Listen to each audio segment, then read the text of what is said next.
સમય થઈ ચૂક્યો છે સુપર પ્રાઇમ ટાઈમનો. અમે હાજર છે અમારી ટીમ સાથે. હું છું જગદીશ. ગુજરાતમાં હાલ હવામાનનું ડબલ એટેક જોવા મળી રહ્યું છે. એક તરફ ગરમીનો પારો સતત ઊંચો જઈ રહ્યો છે અને બીજી તરફ વરસાદની સંભાવનાઓએ લોકોમાં અનિશ્ચિતતા વધારી છે. દિવસ દરમિયાન તાપમાન લોકોનો તાપ વધારી રહ્યું છે, જ્યારે ક્યાંક કોઈક જગ્યા પર છૂટાછવાયા વરસાદથી હવામાનમાં પલટો પણ આવી રહ્યો છે. આ બદલાતા માહોલને કારણે જનજીવન પર સીધી અસર પડી રહી છે અને લોકો બેવડા મારનો સામનો કરી રહ્યા છે. ત્યારે સૌથી પહેલા જુઓ વિસ્તારથી કુદરતનો બેવડો માર.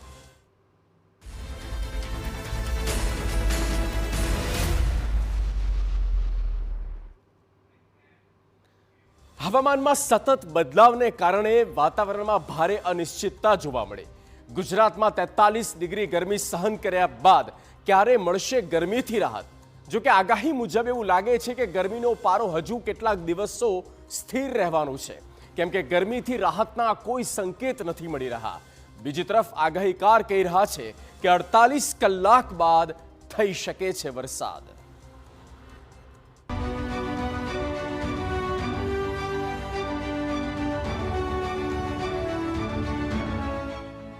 આ દિવસોમાં દેશનું હવામાન રોલર કોસ્ટર રાઇડ જેવું થઈ ગયું છે.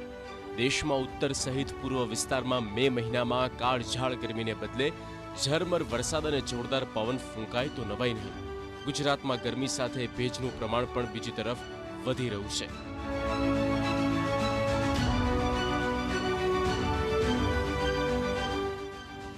સક્રિય થયું વેસ્ટર્ન ડિસ્ટર્બન્સ.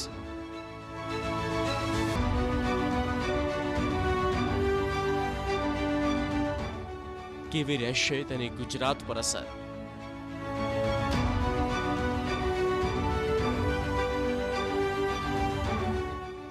ગરમીનું પ્રમાણ રહેશે યથાવત.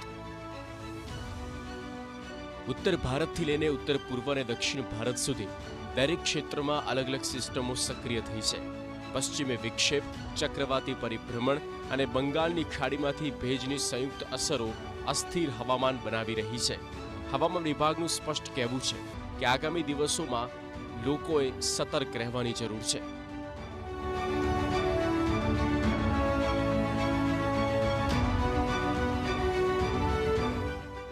હવામાન વિભાગની આગાહી મુજબ આગામી 7 દિવસ સુધી ગરમીમાં કોઈ ખાસ રાહત નહીં મળે અને તાપમાન યથાવત રહેશે. રાજ્યના અનેક વિસ્તારોમાં તાપમાન 40 થી 43 ડિગ્રી વચ્ચે રહેવાનું અનુમાન વ્યક્ત કરવામાં આવ્યું. ખાસ તો અમદાવાદમાં ગરમીને ધ્યાનમાં રાખીને યલો એલર્ટ અપાયું છે.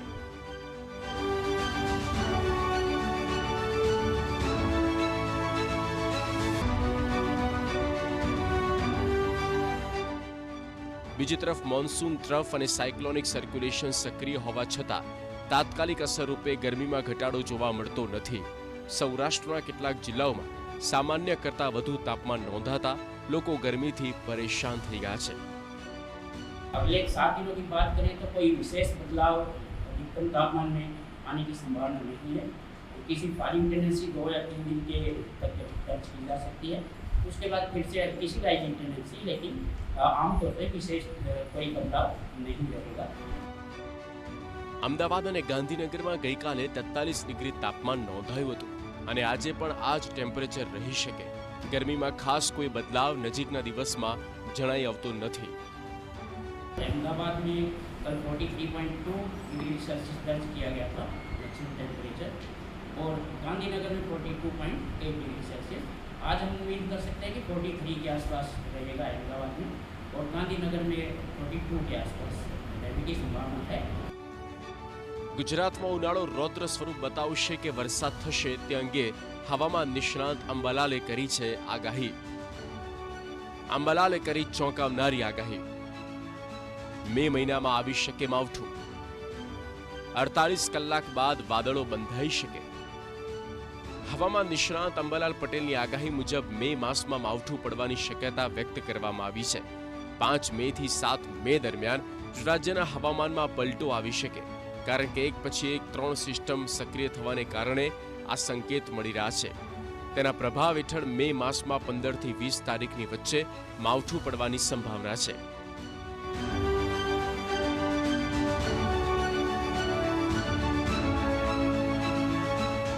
મે મહિનામાં પ્રી મોન્સૂન રેપિડ્યુટનો વરસાદ 15 તારીખથી 20 તારીખ વચ્ચે ક્યાંક આંધી વંટોળ સાથે કે 23 તારીખ સુધીમાં આંધી વંટોળ સાથે પ્રી મોન્સૂન રેપિડ્યુટનો વરસાદ થવાની શક્યતા રહેશે. જો કે 11 મે પછી રાજ્યમાં ફરીથી ગરમીનું પ્રમાણ વધવાની શક્યતા વ્યક્ત કરવામાં આવી છે, પણ તે પહેલા રાજ્યનું હવામાન પલટાશે તેવી વાત અંબાલાલ કરી રહ્યા છે.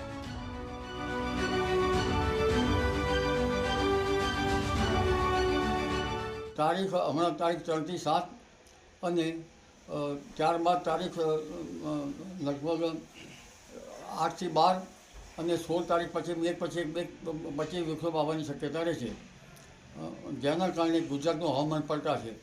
તારીખ 7 થી 12માં હવામાન પલટાશે. તારીખ 5 થી ઘણા ભાગોમાં હવામાન પલટાશે. એક તરફ કમોસમી વરસાદનો વર્તારો, બીજી તરફ આકરી ગરમી તો ખરી જ.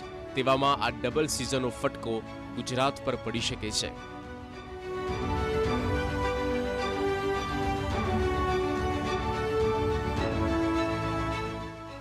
Bureau report, TV9.